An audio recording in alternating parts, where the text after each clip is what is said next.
Welcome back, everybody. Today I'm going to be making pupusas, and here's how I do it. So I'm going to start by preparing one of my two fillings. This filling will be the chicharrón filling, and that is basically deep fried pork belly.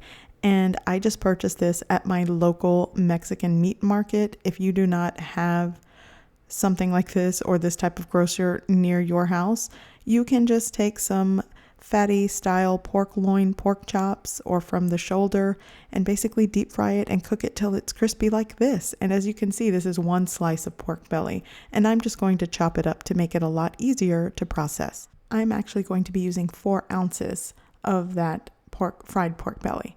And here I have 1 Roma tomato that I have diced. I'm adding that first to the food processor.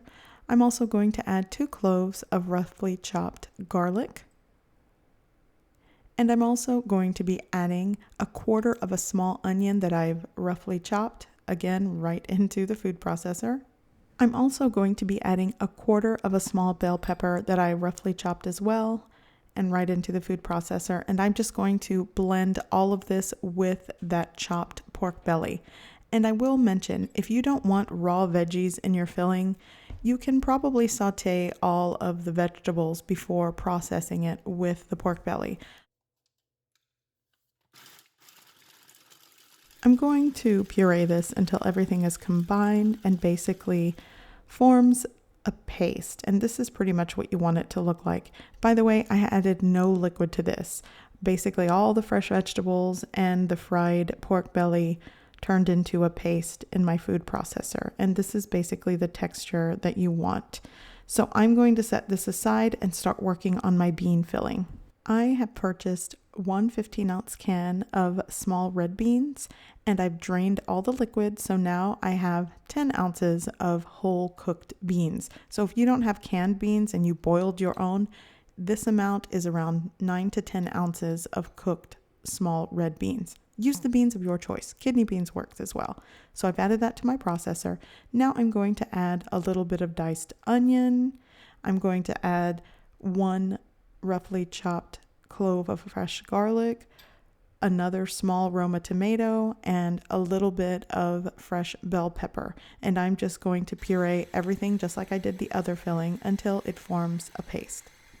As you can see, it definitely is paste-like, but it does have a more liquidy texture to it. So what I'm going to do is cook my beans out to make sure they thicken, and I'm just going to cook out a lot of the liquid that rendered probably from the fresh vegetables.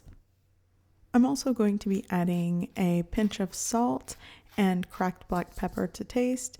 You can season it how you like it. I'm not going to add too much seasoning because canned beans definitely come with sodium in it, but I think a pinch of salt and some pepper will do. By the way, I am working with a medium heat, and I'm just going to stir and continue cooking them until they look just like this. And as you can see, they have thickened. Most of the liquid has evaporated and cooked out. So now I'm just going to put these aside until they have cooled completely. So once my beans are completely cooled and at least room temperature, here's what they look like. And you can see that even by cooling, they have thickened, and this will be perfect because it's easier to work with and fill your pupusas if the beans are super thick. Okay, and here is the chicharrón pork mixture. And I actually did not cook the veggies or cook this out, but if you want to, you can. But I like it just like this. And it'll eventually cook out once you start filling it and cooking the pupusas later.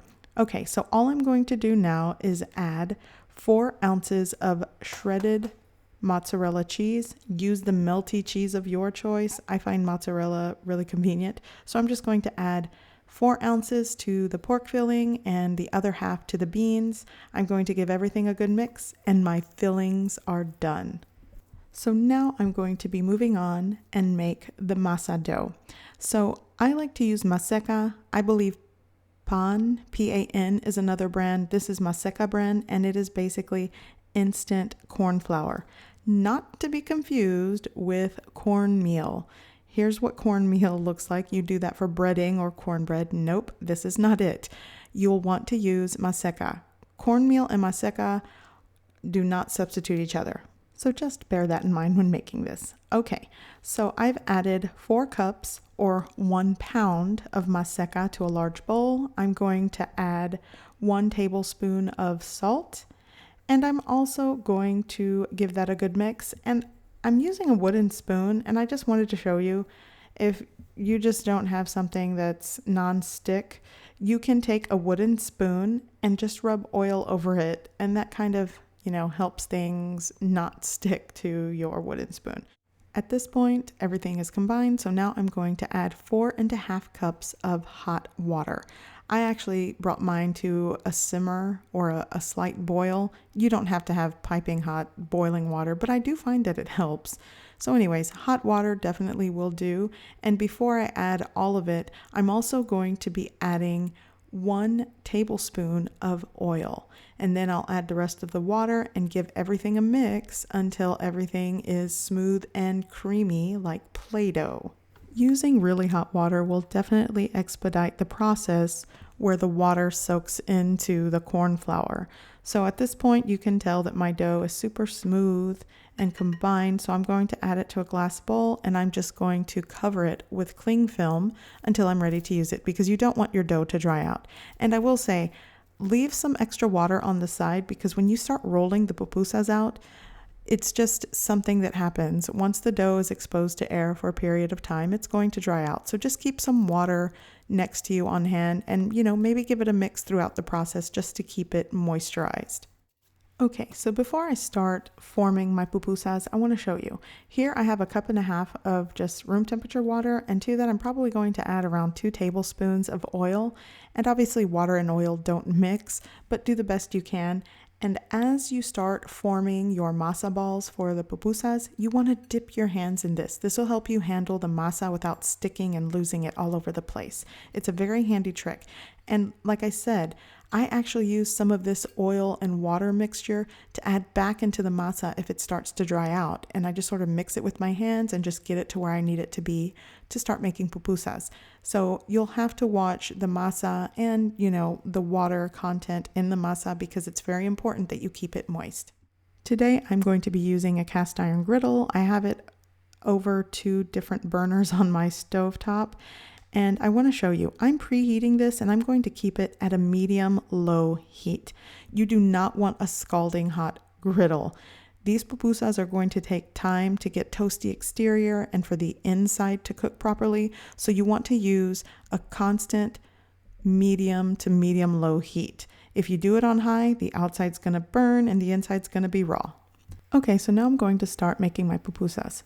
First, you'll want to dip your hand in the water oil mixture, and now take a large ball size of dough. I didn't measure the amount, but basically I'm going to start forming a disc. You can pinch the sides, flatten it with your hand, or just sort of use a fist turn motion and just make a well and a disc. And in the middle, you're going to add maybe a large 1 to 2 inch sized meatball sized hand of filling. I'm going to start with the bean and cheese, and just wrap it around your filling and sort of, enclose it, press it down, twist it. Use the technique that works for you. I find with the first one, I have to get into the groove of things, so it's sort of wonky in the, with the first one.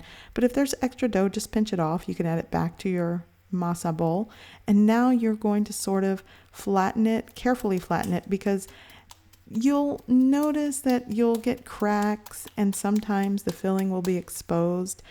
Now, once you get into the groove of things, you can probably perfect your pupusas, but I don't make pupusas as often as I'd like, to be quite honest, so I'm not a pro at this, but eventually you'll find your rhythm at making these. But basically you'll want to flatten it into a disc after it's filled, and if you do find some of the filling is exposed, just pinch off some of the masa and just spread it right on top of the exposed filling.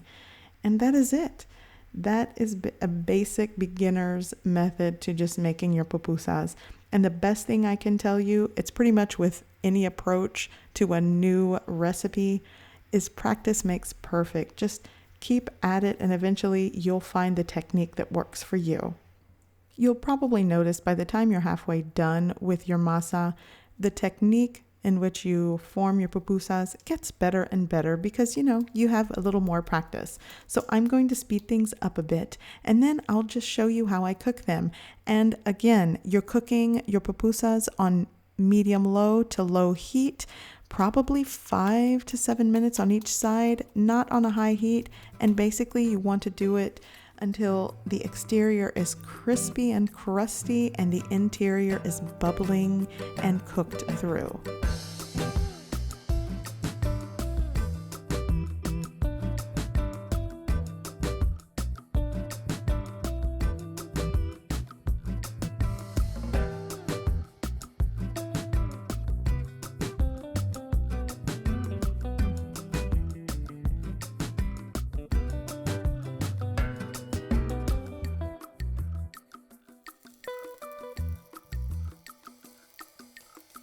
Okay, so I'm cooking my last batch of pupusas, and I gotta say, they look pretty good.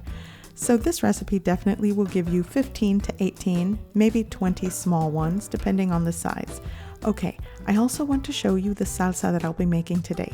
So I have a lot of leftover vegetables that need to use. So here, let's guess maybe a medium-sized onion. I have 1 large tomato. That would be the equivalent of maybe 3 to 4 Roma tomatoes. But these tomatoes I need to use.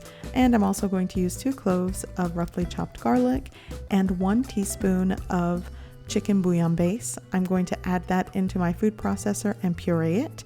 Then I'm going to cook it in a preheated pan with a little bit of oil. I'm going to cook it for around 10 minutes, and that is my easy and delicious salsa. If you want spice, add a jalapeno. Okay, so my pupusas are done, and I'm just going to show you how I eat them. I pile on the curtido. It is super delicious. Look for that recipe video. I will link it below. I'm also going to be adding that delicious salsa. And again, if you want spicy, add serrano pepper, add a jalapeno, add habanero pepper. It's up to you. And then, no fork required, my friends. Take your hands, rip a piece off, and dive in. And it's going to be the best thing you've treated yourself to in a long time. So I certainly hope you guys give this recipe a try. I hope you like it, and thanks for watching.